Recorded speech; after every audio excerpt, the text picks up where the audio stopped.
morning. Thank you guys for being out here in the weather. Like, it is so cool that we get to just hunker down and like hang out while there's a storm going on outside. So really, thank you for being here. We are so excited to have Jo. Jo is a good friend of CBA. For anyone who caught the town hall yesterday, you learned a little bit about her. But she worked with CBA some time ago and helped Annie create the Climb program, which is a foundation for what we still use here today. So again, thank you. And would you mind telling us a little bit about your background and... Sure. As many of you know, I started selling real estate with Coldwell Banker here in the Triangle, 1993, a long time ago. And I said it on town hall yesterday. It was before there was buyer agency. It was before there was an electronic MLS. It was when we took walkie-talkies and drove around on Tuesdays to find new listings. It was really, really antiquated. And what really ended up happening was, as I started building systems and growing, people would come and knock on my door and say, "Can you tell me how you do that?" And I found I liked that so much, helping another agent figure it out. And so I started teaching classes and I started working one-on-one with agents. And then one day I went, I don't know enough. And so I went back to school and I went back and got my coaching certificate. And then I went, I'd like to know some more because I like education.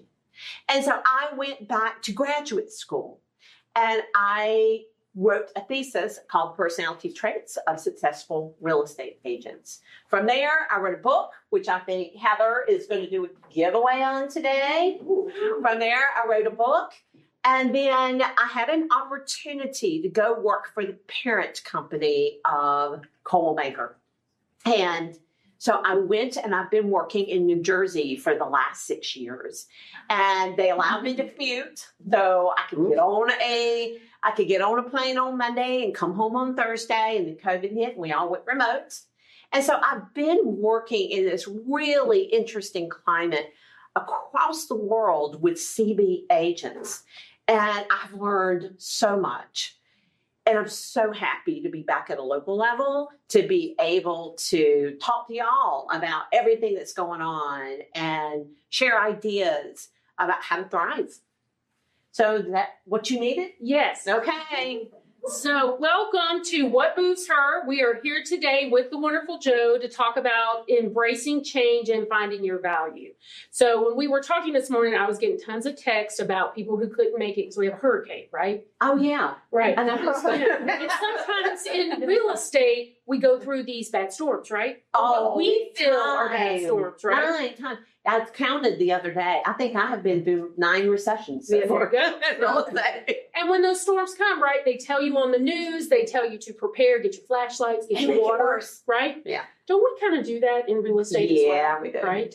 And so I think yesterday in the town hall, we talked about how we have really worked hard to prepare you with the form changes, with the NAR settlement, right? How do you feel that this hurricane that we're going through today, right? Yeah. Really impacts agents? Well, I think I said a little bit about it yesterday, is I really find it interesting that when COVID hit, now that we're going through this, you saw these definitive differences in how agents handled it. And you had a lot of agents that just shut down. Oh, no, this is terrible. The world is coming to an end. What are we gonna do? And that is a very, very normal response. That's what we all do when we have a piece of change. Have y'all ever noticed that when something is changing, you're like, no, don't want to do that. And it's really interesting because your brain wants to keep you comfy, right? So it starts telling you all this crazy stuff. And that's what happens. And so the question is, who can look at this and go, how can I make lemonade out of lemons here? And let me say, clearly, it's y'all. Because I did a study many years ago about the behaviors of really successful agents. And one of them was they showed up. And they showed up for training opportunities. And so congrats to all of you who came through a hurricane to be here. And so right now, I know that you are the successful because you have done this. So it's the same type of thing. Okay, I have an opportunity here. There is an opportunity for me to stand up and be a professional, for me to reach out to my customers and educate them. There's so much information out there. A lot of it's wrong.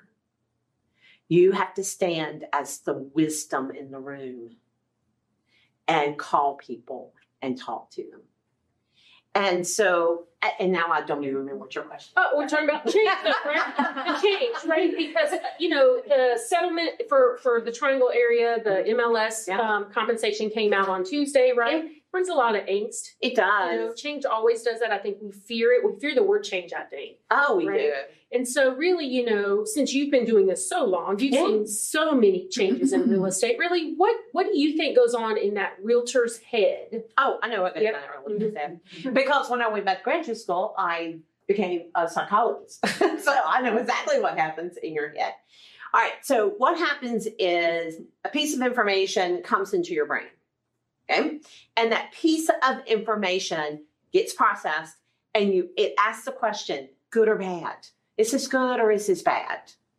And if it's bad, then there's an emotion that's connected. You start feeling angst, your heart rate may go up. And all of us ask the same question. Who's to blame for this? Why did this happen? Then your brain, in order to help you feel comfy, starts saying stuff to you. And it starts saying all kinds of crazy stuff. Let me give you an example. I always preferred prospecting face-to-face. I always was better face-to-face than I was on a telephone. For whatever reason, I froze up on phones, but I did really good when I was talking to somebody. So open houses were my jam. And then one day I figured out I can probably make this better if I will do a tell 20. Do we still call it tell 20s? Okay. That we do a tell 20 where you go and you knock on people's doors and you talk to them, say, I'm representing so-and-so. And I wanted to make sure that you came and you handed them a flyer, et cetera, et cetera. And so I was ready. I had talked to other agents that did it. I knew what I needed to do. I had my flyers ready.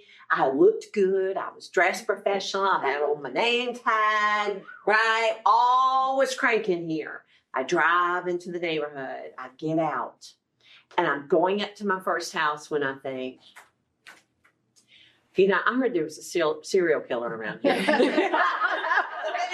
Hit my head. And I went, okay, no. Yeah, it's going to be dangerous for you to knock on a door. Really, it's going to be dangerous. Anybody want to guess what I did?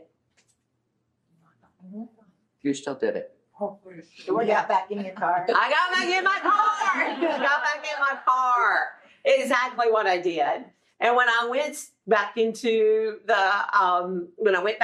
office, I said, no, I didn't do it.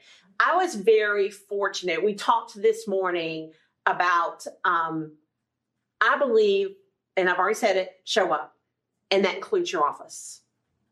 And right now, past COVID, post-COVID, you've isolated yourself. And so now you're very accustomed to having your home office, et cetera, et cetera.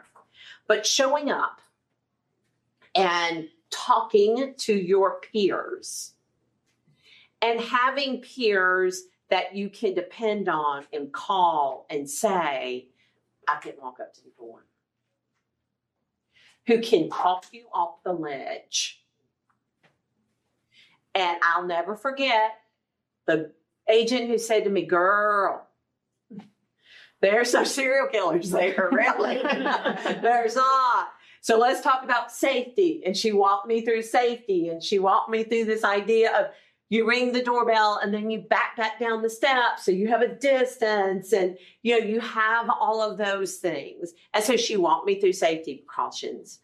And then I had somebody else that heard us talking and came in and said, try saying this. And completely switched my brain about what to say.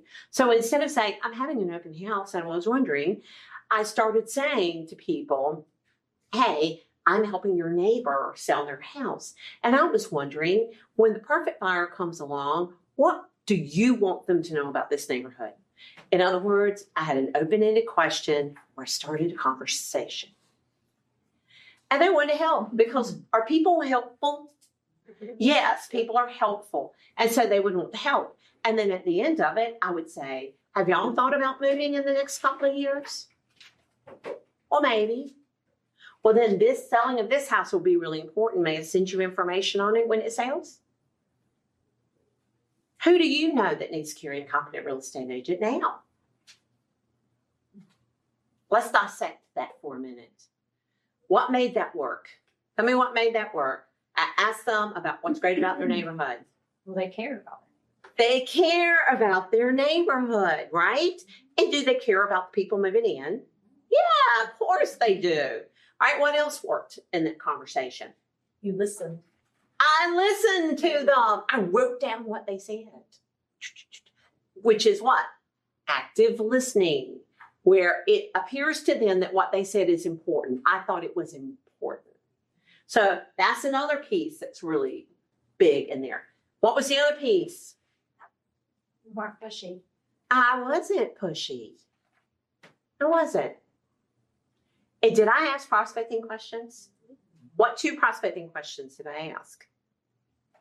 You remember? Are they thinking about selling in the next 2 years? Yeah. Are y'all thinking about selling the next couple of years? And you could reach out to them.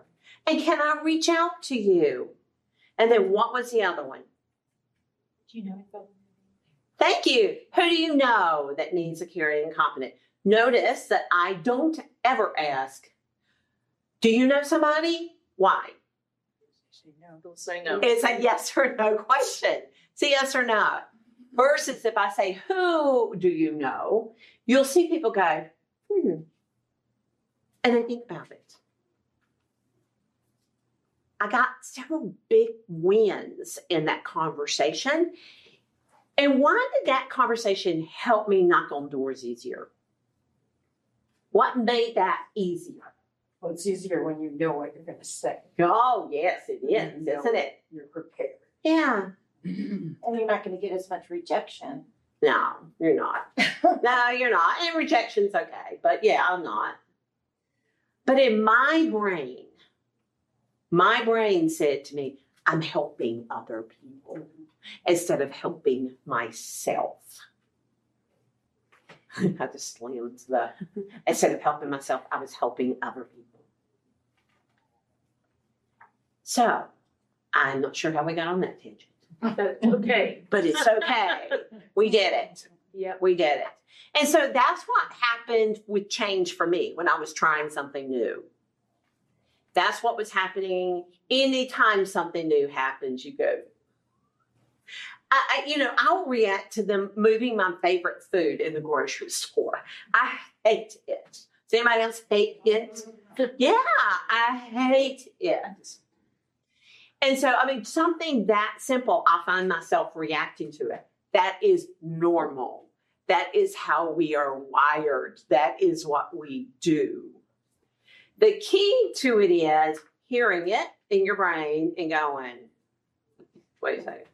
We're not going to change it because we're wired that way, but we can be the boss of it. So when you hear something like that, you can say to yourself, oh, wait a second. That's not true. That's not true. What really is true is maybe I find something new since I changed it at the grocery store that I never seen before. Or maybe I'll get a listing from knocking on the door. Or maybe I'll just have fun. Let me ask you a question. What kind of crazy stuff is going through your head about these changes? We can have therapy sessions. We can talk about it. I'm trying to find a position where I can see everybody. And I've got one little blind spot, don't I? Okay, Voila. I think I got it right there. Okay. What kind of things are going through your head? What kind of things are you saying to yourself that are negative about these changes? Anybody want to confess? Oh, go ahead. Well, I feel like nine times out of 10, the buyer agency is pretty simple. But there's always that one time where the buyer just goes a little bit crazy over the language in the buyer agency agreement. Okay. And so this is going to make it harder. So this is going to make it harder. Okay. All right. So how should we phrase this? How should we phrase your crazy camp? Well, usually it's a family member who Okay. has never had to Ah. sign any such agreement. Buyer agency, complaint, fussing, Yeah. concern, Anxiety. concern. Okay. Carolyn, I saw you. No, I'm worried about first time home buyers and how they're gonna have that, how they're gonna pay for it with their down, how our kids are ever gonna buy a house. Well, yeah. Those are probably Can they afford this? Plus their closing costs and down payment. Plus their closing costs and a new couch. Right. I mean, really, all right? We're concerned about those things. All right, yes, ma'am. Worried about trying to explain the whole fire agency agreement to someone that calls in and trying to get them to understand it before we walk in the door. Ah. Because there's no trust built yet. Right? Right. All right. Yeah, like somebody calling from the sign call. Right. So on the phone. Explain buyer agency on the phone. Yeah. I think getting them to understand this is the new normal. And Ah. have them believe you. Okay.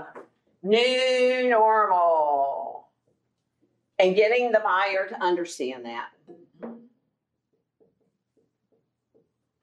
Because we've had renditions of this for a really long time in North Carolina, and yet there were a whole bunch of people that didn't do anything with it. They didn't say it. They didn't do buyer agency. I saw other hands. Yes, ma'am. CYA, have I done everything that, all the new forms, have I done everything to? Yeah, because there's now moving pieces that we're not accustomed to. You've been able to do it in your sleep. And now, okay, did I get everything? Anybody else? Yes, ma'am. Not scaring them off. Not scaring them. I think they're even scared off they're put off by the working with real estate agents because they don't want to just talk to you like Anna said. And they don't know you, and you're already asking them to sign something. That was stressful enough. That was just a disclosure. Now you're asking them, right? Yeah. You're asking that for signatures. Yeah. So Right. tacking onto hers, I just don't want to scare people off. Sure. Okay. Yes, ma'am. Well, I'm actually worried about the seller side too. Yeah. Ah, okay. What are you worried about? Just explaining, I mean, most of them so far have been like, yeah, no brainer. But some are like, oh, I don't have to pay it anymore. Right. Okay. So explaining that whole situation, well, if you want people to, I'm just paraphrasing. Sure. Want people to come look at your property. Sure. Okay. Was that your, okay. Tacking on to hers is the negotiation to have the seller. Ah, the negotiation of it. And while she's writing it down, I love what Leah said in the back is about having them sign working with real estate. When I first started, I had an instructor who said, don't use the word sign. Use the word acknowledge. Because sign is a hard thing. People say, I'm not signing. So it's very important that she said, hey, if you're not going to sign it, just change, sort of like you said, when you call and get role play, it's just an acknowledgement that I gave this to you. It's an acknowledgement. Yep. Go ahead. No, do we have 2 men? Well, all right, so let's talk about it. Which one do we want to take on? Are we okay going down this road? We sure are. Okay. What do we want to take on? Which one? Can y'all read my writing? Or are y'all sitting there going, what is that? I am the worst penman. I think probably if you sum it all up, it really is getting you guys correct me if I'm wrong, really is getting that buyer to understand that it is the new normal, that you have to have an agreement in place before I even show you a home. Okay. And that is a change in the way we've done business, and it's a change in now what you are sharing almost as your value to the Yeah. buyer. So it's languaging. Is it? It's finding the right languaging for yourself.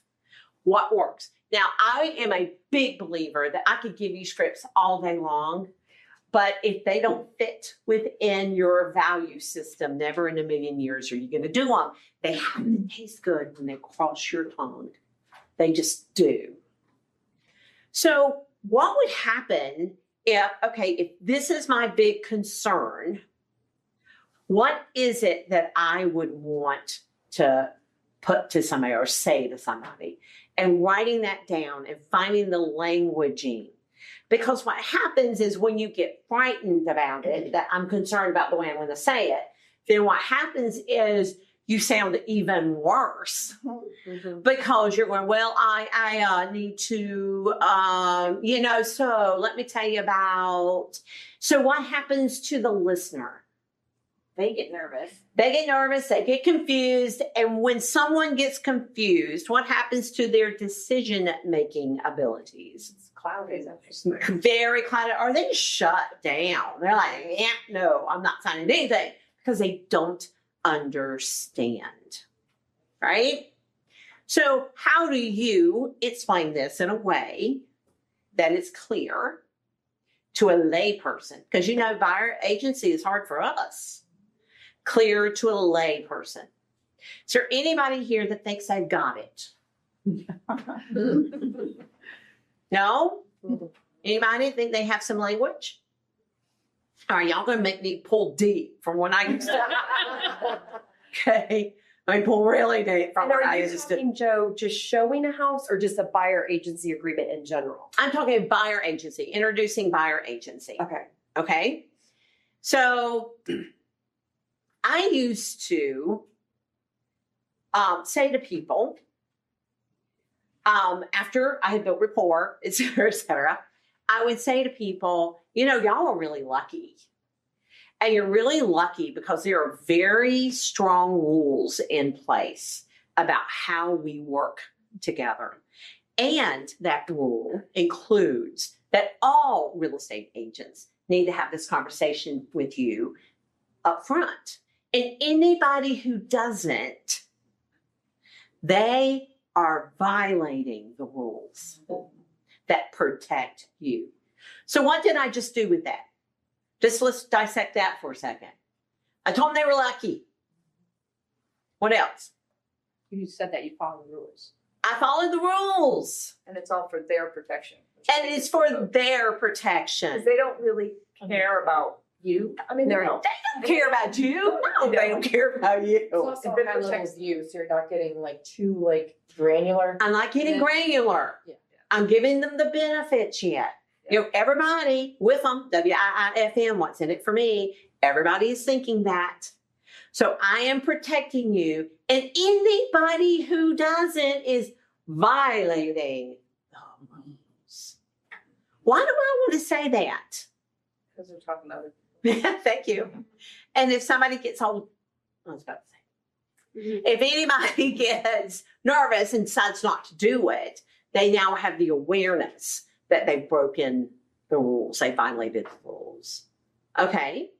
So does that set my stage? All right. Now I'm saying this, but that doesn't mean it's right for you. You have to find your way. But I'm just trying to demonstrate to you that you can couch this before you go in and start getting more specific. Okay?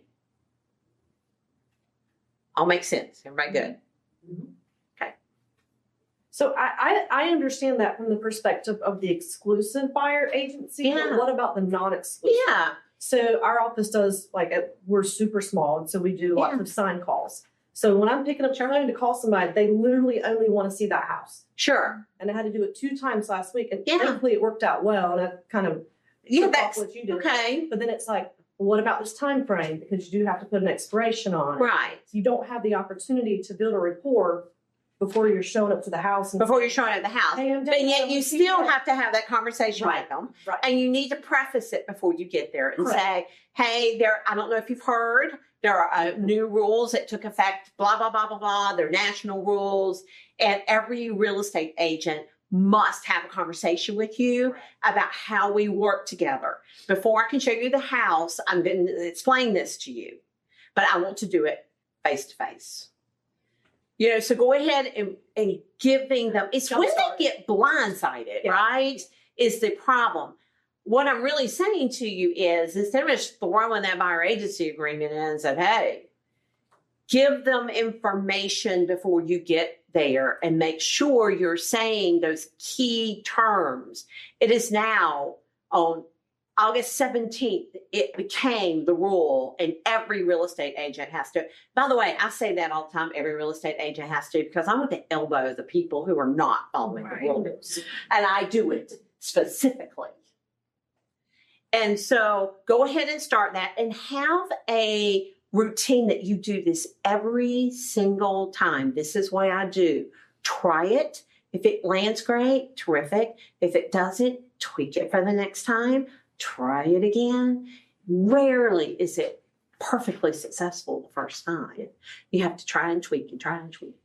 And also be prepared for the objections that they're going to have. Know what they are, because there aren't that many objections, right? It's the same objections over and over and over. People aren't that creative on their objections. And so know how you're going to answer them, or better yet, take care of them before, because that doesn't put you on the defensive. We talked about it in the town hall yesterday, is when somebody has an objection, a lot of people go, well, and they get personal about it. An objection is a request for information. It's good. Them shutting down and not asking you anything is bad, because then they're just going to have whatever is in their head, what they've concluded, and they're done. Jo, so when we were preparing for this, you really talked about, and I know people have heard this, really about the importance of a buyer presentation. Right? Oh, gosh. Because I know we're going to get the sign calls. I know we're going to take those. Sure. But share with how you used to get people to agree to sit down with you for 30 minutes and what you would say to them. Oh, yeah, that was easy. And it's languaging.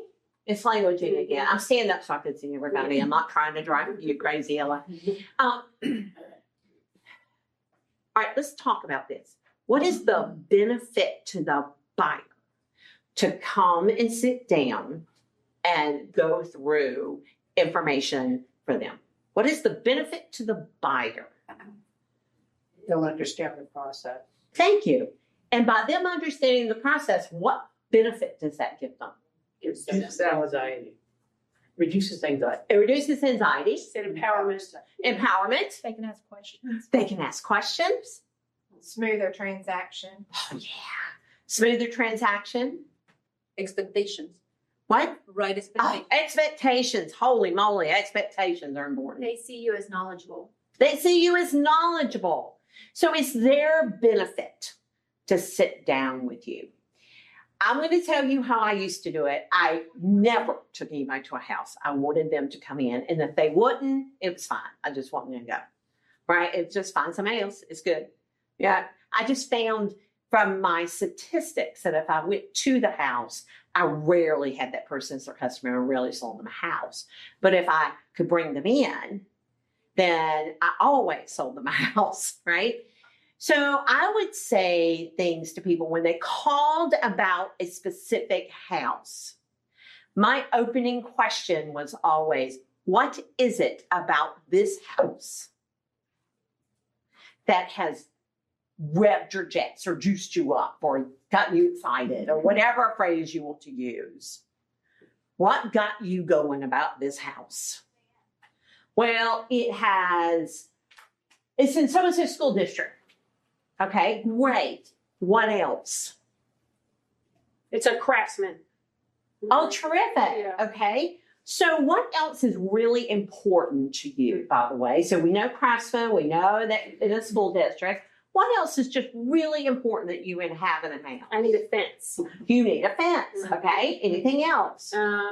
4 bedrooms. Okay, great. Are bathrooms important? Yes, 3. All right, great. Anything else? I love to entertain. So big kitchen, Mm-hmm. family area? Yes. Okay. Anything And else? that 4th bedroom can either be an office or a flex space. Okay, great. So you don't necessarily need it for a bedroom, but you would need it for an office. Yep. All right, terrific. And I would love a neighborhood that has some amenities. Okay, describe the amenities. Maybe pool or pickleball. Okay. Or playground. Okay. Mm-hmm. All right. Got anything else? No, that's okay. All right. So, and I will have already known her name, by the way, because I would have asked. So, Heather, if I'm understanding you correctly, it's really important for you to be in that school district. Yes. Right? You need at least 3 bedrooms with a flex space and 3 baths or 3 and a half. 3 is fine. Okay, so 3 is fine. Yeah. Okay, you want a neighborhood with amenities. Yes. Okay, and you really like the craftsman style. Yes. And if it doesn't have a fence, it needs to allow for a fence. Yes. Okay, do I have everything right? Yes. Okay, so that's terrific. Thank you for being so detailed. I would love to show that house to you, but I have an idea of something for you. I have something that I call the home buyer game plan. If we spend 35, 45 minutes sitting down with each other and further talking through your needs, talking through your time frame, et cetera, then what we can do is develop a strategy for you. So when the exact right house comes along, you are in the position to get it quickly. Is that something that would be of a benefit? That'd be great. Okay, great. So let's plan to meet. I will make an appointment for that house, as well as a couple others I think you might like. And then we'll sit down, we'll have those conversations. Have you had an opportunity to talk to a mortgage lender, or do I need to have one available? It'd be great if you have one. Okay, I will have one available for you. And then you will have a complete understanding, so you will be in the position to make good decisions. Sound good? Awesome. Okay. All right, so good, bad, indifferent. It's good because you went even deeper, like beyond what the wants were. Yeah. Just by using the 2 famous words. What else? Or tell me more. My 3 favorite words. All right, let's break it down. What was successful?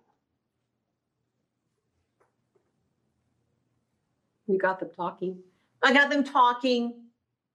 And what she heard was what instead of what usually happens? That's kind of a bad question. You were listening. She heard me being what? Was Interested. Interested in her. Well, planning beyond today too. Like you're gonna find more. Assumptive sale, baby. There it was. Right? Planning more. And I've already demonstrated a professional standard. How did I do that? Just saying you want to have a meeting. Yeah. Yeah, I had a meeting. Right? What else? You have resources available. I have resources available. Perfect. What else? We're going to create a strategy. I've got a strategy. Yeah, that strategy word's a big old word. Strategy for you. Anything else? Sounds like you've done it more than one time. Yeah, I've done it a few times. I can't believe I got to pull that out. I haven't done it in a really long time. Well, you made it seem like you're her partner in the whole process. Well, I am her partner. Yeah. Yeah. And people like that. Yeah. Now do I have an opportunity to talk about agency in a better place where I can spend some time with trust is getting built. And trust is everything. All right, anybody in here just did not like that approach? It just didn't feel like them. Anybody? I mean, it's fine if it's not.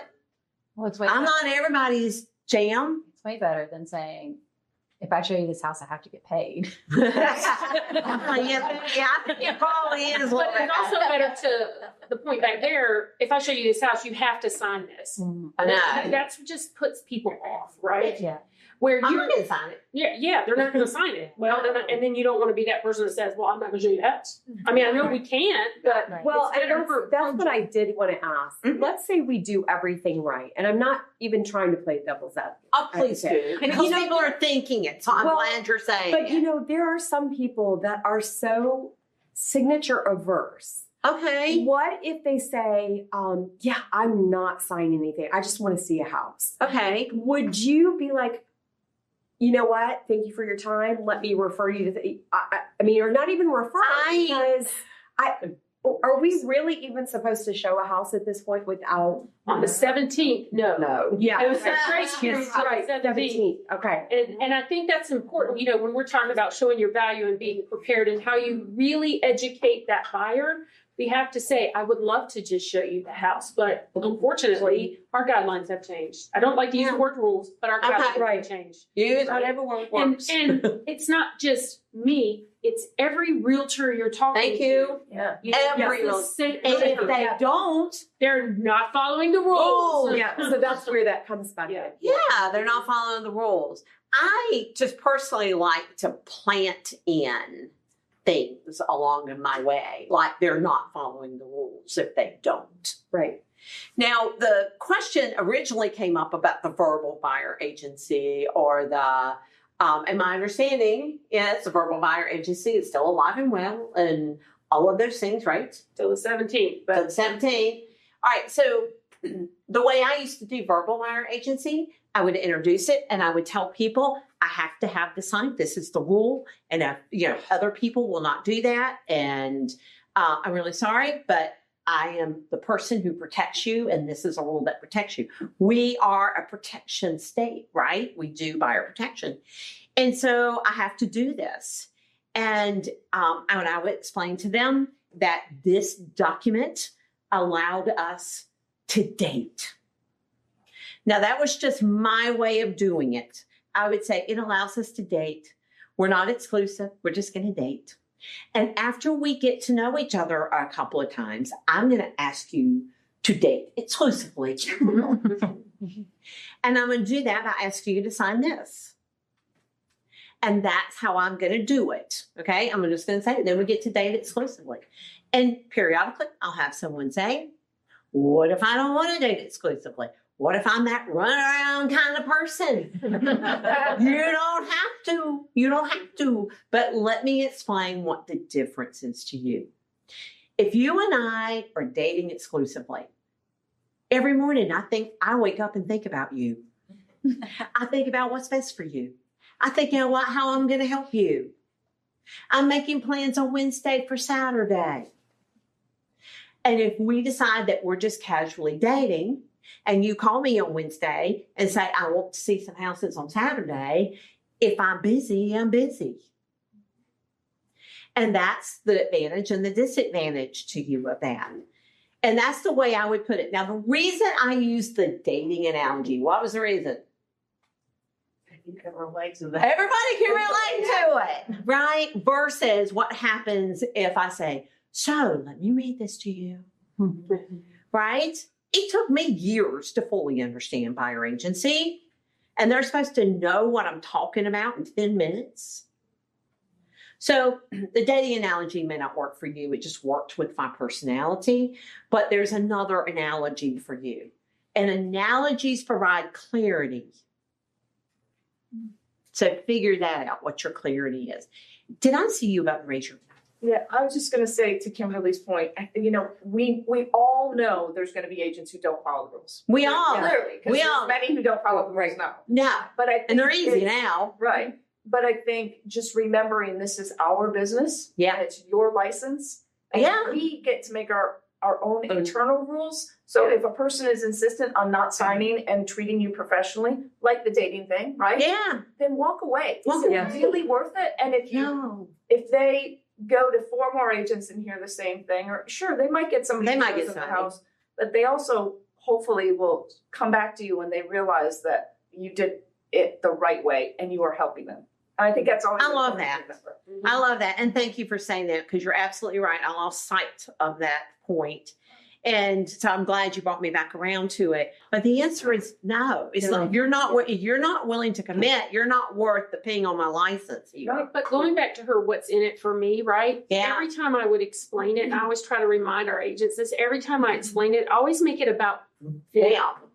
This is why it's important to you, right? Because even if you want to date, because I use the same term, if you want to date for a couple of days till you feel that we are trustworthy, right? Yeah. We like each other. Right. And by the way, can I add, to make sure that you like me and I like you. Yes. Do that little takeaway off of them. I did that one time, and I actually had somebody come to me and say, will you accept me as a buyer? That works. But I do think, a lot of us get into just kind of robotic because we say the same thing, right? You, especially nowadays, this is why it's important to you, right? I want you to work with a professional. I want you to know that I have your best interests, right? The rules have changed. You do have to sign something, but because we don't know each other, I'm okay with a non-exclusive. But I do the same thing. I would say, I'm okay with the non-exclusive, but after a certain amount of time, I'm going to ask that we convert that to an exclusive. Yeah, right. For me to continue to work. Mm-hmm. I've noticed that recently it's a slightly different conversation between people that have bought and sold real estate multiple times in the past versus the brand new first time home buyer. They're ready to soak it all in and they're like, just tell me what to do. But the ones that have lived in that previous world, they're like, wait, what? Right. And we live and breathe all these rule changes, but they don't. They got stuff to do.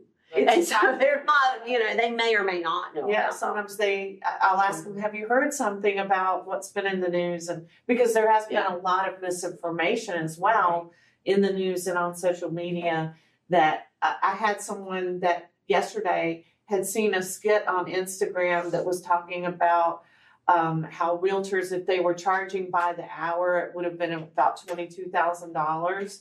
And she said, is that what y'all are going to be doing now? Charging by the hour? See? Isn't that interesting, the things people make up in their brain? Yeah. You are the professionals. You need to be the voice out there talking about it, having these conversations, calling people and say, you may have heard. Let me tell you what's true, because there's a lot of not true. That is a really important thing. Yes, ma'am. From what I keep hearing from my neighbors from this NAR settlement is real estate agents have been overcharging, and now it's going to finally right itself so that we don't have to pay, or we don't have to pay as much. Okay. And I'm like, that's not how this works.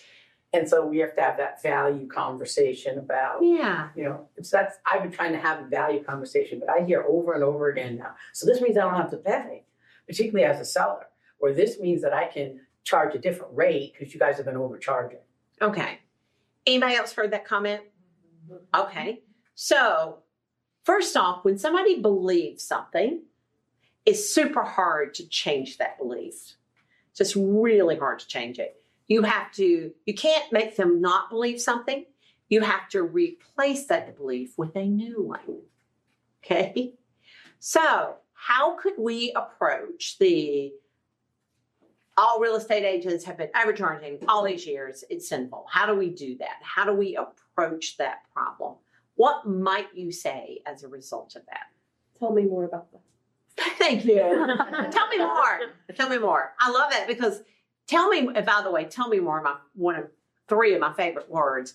And it is because if somebody asks me a question and I've got no freaking idea, which that happens, right? And now I'm giving away my trade secrets and I may have to do it in here. If I say, tell me more, first off, I always lean in and go, tell me more. And so now what are they hearing from my body language and what I'm doing? They're hearing what? What are they understanding? You're interested. I'm interested in them. And now they're going to tell me more. And what does that mean for me? Gives you time to formulate an answer. It gives me time to formulate an answer. It gives me time to think about it. Sometimes they give me more information, which adds clarity for me, and I can give a better answer, right? But just, again, leaning in and going, tell me more. And they're like, wow, she's interested. And the whole time, it's a sales trick. It just is. And I think that's important because I think a lot of people, when they get that objection right, what do we tend to do? We go, And we start going, we start backing up and then, No, when you engage, you're like, I'm in it, come on. If I could wave one magic wand and have one thing every real estate agent did, it would be to shut up. Just to shut up. Ask big questions and listen. Just do that. because we get nervous and we want to prove ourselves. And so we start talking. And the more we talk, the stupider we sound. Seriously, because once we start talking, we just go down these weird paths and we get them confused and then we're confused. And so. But I think to this point, right, we wanted to talk about kind of the value, right? Yeah. So when someone asks you that, we want to tell me more, right? Yeah. We have to be prepared about our value. Our value. And, what's what would be your insight to this group about the importance of their value and how they communicate it? Okay. So let me start with this. As long as I have been in the real estate business, which is over 30 years, know your value, talk about your value, your value, your value, your value, your value has always been present. It's a constant in the real estate business. But it's a whole bunch harder than you think it is. Why do y'all think it's so hard? What do you think? Again, I'm losing people in the back. Not that they're going to sleep. I'm losing their faces. I'm losing their faces. Why do you think that's so hard? It's hard to talk about yourself. Pardon me? It's hard to talk about yourself. Hard to talk about yourself. You said the same thing. There was another one. Tara, were you talking? No, I'm gonna pass. Oh, it was good. It was good. Oh, thank you for calling her out on that, Kimberly. What is it? Gaining trust. Gaining trust. What else? How do you make it quantifiable? How to make it quantifiable. Go ahead. What they hear, in the news and what we say is almost always contradicting. So A lot of it times. feels like we're going against, Right. Right. And so that's why you have to build the trust. So they lean forward believing you, right? They do that. When I ask you, all right, so what's your value? Could you tell me? Could you pop off the top of your head, well, this is my value to you, and this is what makes me different from everybody else? Many of you can, because I'll do a lot of training on it, which is amazing. Human nature is that we find it hard to talk about ourselves for a whole bunch of reasons. I was talking to a friend of mine who flips houses like a boss. And I said, I don't know how you do that. She said, it's so easy. Is it easy? Why does she think it's easy? Because she knows how to do it. And so that's the first thing. We also compare our insides to other people's outsides. So it doesn't look so good in here in comparison to that, right? So it just doesn't look that way. When something is hard for us to do, we've had to work so hard to get it. We don't think we're good at it because we have to work hard to get it. And then the last thing is that our greatest strength when we overplay it is our greatest weakness. I grab onto something, and if somebody says it can't happen, watch me. That is a great strength until I take it too far, and it really shouldn't happen. What's an example?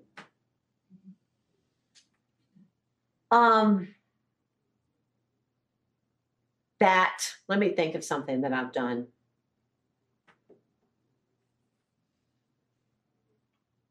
I had a client one time who wanted a specific house. That was not for sale. Okay. This was probably the late 90s, right? When I still had lots of enthusiasm. And so I thought, can I walk in that house and I'll knock on that door? And so I said, hey, my name is Jo Mangum. I'm with Coldwell Banker. And I have a client who really would love to sell their house. Would you consider selling your house? No. Okay. I kept on and I kept on and I kept on until they called my brokerage because, I was one step from a restraining order. I really was. So is that a good enough example? Yeah, that was just overplaying that puppy. Okay. But I was very connected to getting it for them because they said they want that house. So very often our strengths, we've seen ourselves overplay them. And so we see how they've backfired on us. So many times we don't understand our strengths. And finding them can be hard. Finding them from other perspectives. Going and finding how people view us. And what they think our strengths are versus what we think our strengths are. It's a process to do that. And then once you get that done, how do you build this into something that can be talked about, that feels good to you, that you can put places, that is benefit rich? Because somebody could come to me and go, Jo, you're really resilient. And I can go start saying to people, my value is I'm really resilient. Did that tell them anything? No. What did I need to say? An example.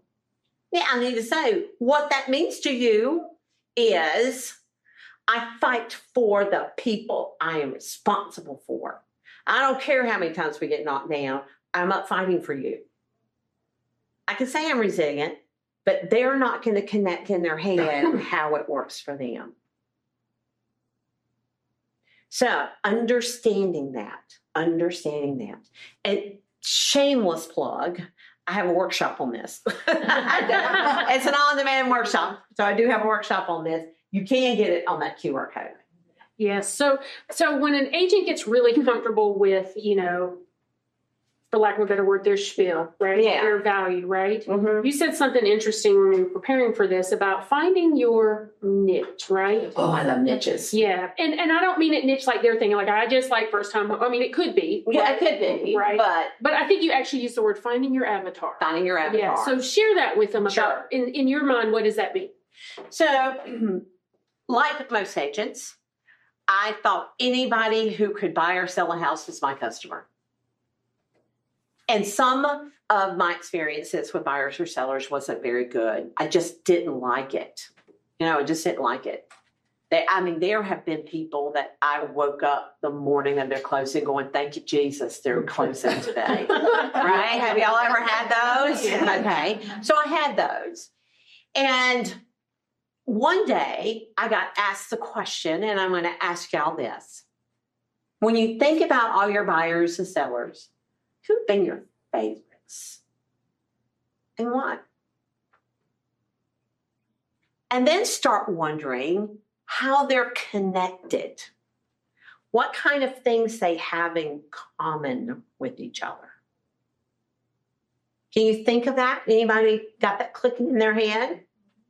What might they have in common with each other? Do they have grade school children? Are they empty nesters? Are they single? Are they from a certain area? What are they? They do what I say. Okay, well, we need to start prospecting that. But if you resonate with people, are they more prone to do what you say? If y'all get each other, are they more prone to do what you say? Yeah. So I found I loved working with single women. I loved it. I loved it because I bought my first house in 1987 as a single woman. Now, for those of you who were around in 1987, we were only a few years out of women being able to have a credit card without a husband. We were only a few years out of that.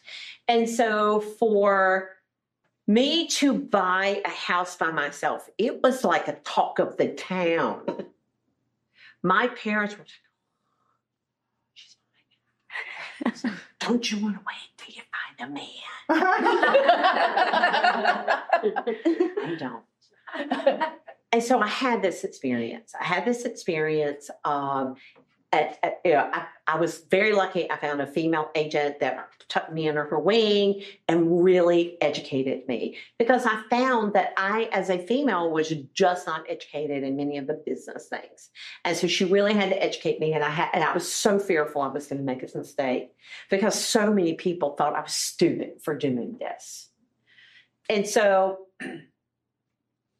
I really resonated with first-time homebuyer single women, not even first time, but single women. They had a different set of concerns because they were by themselves, and they were more risk. Their risk was bigger.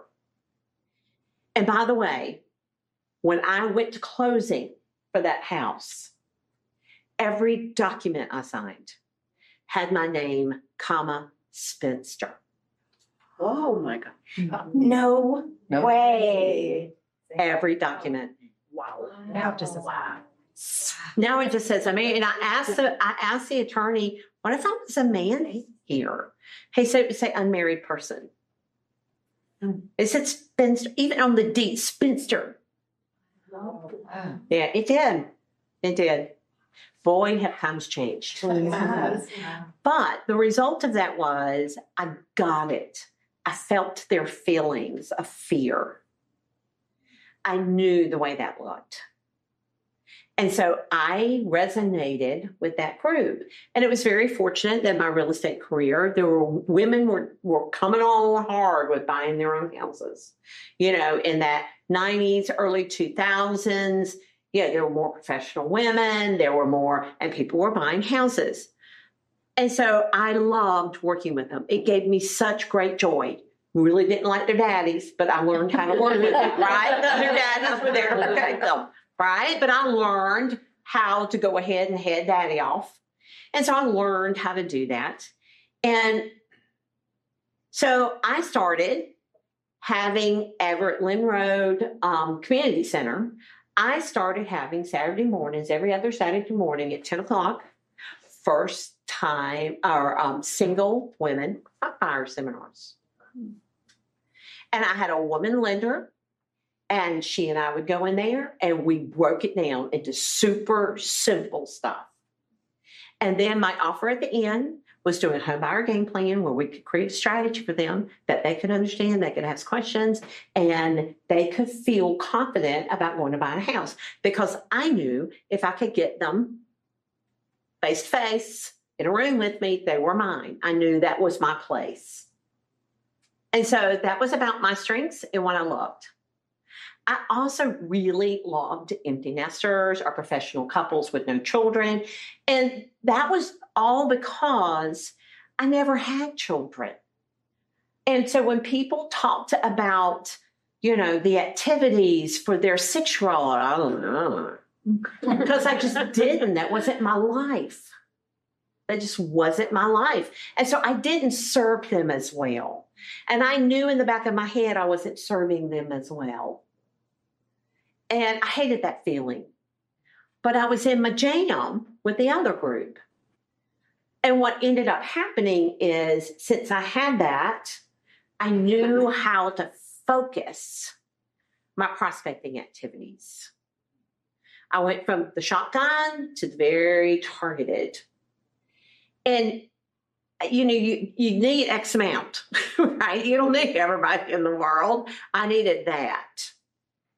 I also became really good at downsizing because I looked at it with my parents.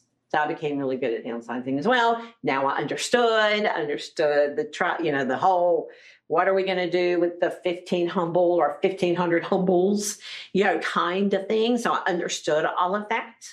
So it was my experience, what I had in the world and how I could best serve them. And that's where I focused. I really believe in that. In fact, I have a friend who, I live in Asheville now, and I have a friend in Asheville, and she has a very specific target. If you live in Asheville, you're not hers. If you're relocating to Asheville, that's her jam right there. It's the relocation group. She didn't care anything else except you're relocating. And I said to her, hey, wait a second, you and I were talking and you sold a townhouse to somebody that was up here. She said, I did. I went outside of my avatar. I didn't advertise it. I didn't put it on social media. I'm not telling anybody I did it. But she said it was easy. It was there. I did it. Because I don't want people confused about who I am and what I do. I think that's important that you talk about that because I think a lot, especially if you're in your earlier stages of the career, everybody thinks you have to help everybody, right? And some of us who have been in it a lot longer, we're like, yeah, no, I'm not going to take this client who won't sign anything, right? Right. It's okay. You as you are building your business and you make those decisions, it's okay not to be the realtor for every single person. If you're not the realtor, right? And if you take one on, it is painful. Exactly. Yep. To you and to them. Which means, guess what you're not going to get? You're not getting referrals. You're not getting testimonials. You just put a bad piece of karma out there in the world. Yeah. No bad karma. So we don't get Jo all day, but I have one question I want to ask her. So we talked about change. So, right? So we've got new rules coming in, right? Change sometimes it makes us a little, makes us a little crazy sometimes. But isn't it kind of like starting a diet, right? Oh, God, my favorite topic. Yeah. So sometimes, we come out with a bang, right? We come out and we say, okay, this new, what am I going to do? Yeah, this new NAR settlement's coming in. I'm going to have my game plan and I'm going to do this. How does an agent, this is how we're related to a diet. We go to the gym for 2 weeks, right? The third week, you're like, I don't know. I don't want to get up. Fourth week, sure, it's cold outside. It's raining. Yeah. My gym partner, Jennifer, is going to call me and I'm going to be sick, got COVID, something, right? Yeah. How does an agent, I've done it. How does an agent really sustain change when they're committed saying, okay, I'm going to change either my focus, my words, whatever? How do they sustain that? Okay. Thank you. Great question because it's a very hard thing. The very first thing I would say is, whose life are you impacting positively with this? Now, why am I asking you that? Why am I asking you to think about how you're impacting somebody's life by doing this well? That's the reward we get. That's and money. But you get that reward. The reward is, tell me more. Give me a little bit more texture around that. The opportunity to change somebody's life. I mean, this is the biggest asset they're going to probably purchase in their life. Yeah. And you are clear and honest, and you shepherded them through here, and you protected their interest all the way through it. Is that the majority of why you do what you do now? Right? Remember that a minute ago when I said I had a client that I woke up one morning going, I don't have to talk to her again. I'm going to lose her email. And it was really because she screamed all the time. She didn't have a normal voice. She never talked to me like this. She talked to me like that. And it just frayed my nerves bad. And so I had said to her husband, and he said, oh no. Sure, that stops that way. And honestly, this customer was at a period of time where I really had 1 foot into real estate and 1 foot out. Something would happen and I would go, I'm going to go get a JOB, right? And we were sitting there in closing. And the attorney was talking, and she turned and she put her hand on my arm. And she said, you and I have similar professions. Well, she's a labor and delivery nurse. I did not immediately get it. and she said, we are there for pivotal moments in people's That's when I took 1 foot out of the JOB category and put both feet firmly in. This is where I'm supposed to be. This is what I'm supposed to do. And if you are driven by service and by protection of your client, which I suspect all of you are, and because of who you're affiliated with and that you're here and all of those reasons, that's your focal point. that by doing these things, this is who I'm impacting. So that's where we start, the North Star. Why am I doing that? That keeps you honest. And I love having something up, like I serve, or I help, or I protect. Whatever that is that inspires you. When I went to work at Coldwell Banker International, you would walk into this building and there was this big sign that said, "We serve agents." And every time I was trying to make a decision about something, I would go, okay, does that serve agents? Okay, good. If it does, I'm doing it. If it doesn't, I'm not. And this is the same thing, is that action right there, is that action going to protect my clients? That will help keep you honest and on track through the process. That takes you so far. The second thing is, if you are not systemizing what you do, then you'll be haphazard. You'll do it sometimes, but not do it other times. So you have to have a pattern laid out of, I always do that, and then I do that, and then I do that. And that's what will create it happening all the time, right? So I had a period of time where I did a plank every morning. Okay. But I had a period of time where I did a plank every morning. And I would say, okay, I'm going to go out and walk a couple of miles and I'm going to come in and do a plank. And I would keep forgetting it and keep forgetting it and keep forgetting it. And then I read Atomic Habits and I realized I had to stack some of my habits. And so what I did was, when I left, I would lay my water bottle in the floor where I did my plank. So I couldn't have water from that 2-mile walk unless I did the plank, right? So it's those little things that you do, those patterns that you establish. Like I have worked out the script of how I talk to sign call or to the internet call. Do we still have sign calls? Yes. Okay. I didn't know. I don't know. The world has changed. And this is my pattern of what I say each time. And I anticipate objections. And I know the benefit to them. And I have that language worked out. Languaging is everything. And so work out your system. I always do this when I get off the phone. I hit a button. I send them a package about me and CBA. I email something to them so they can see my testimonials. I always loved having my code of ethics as the first page of everything so they could see that. And then I would have my testimonials. I loved my community service projects. So I had my community service in there. And so that's how I was building trust.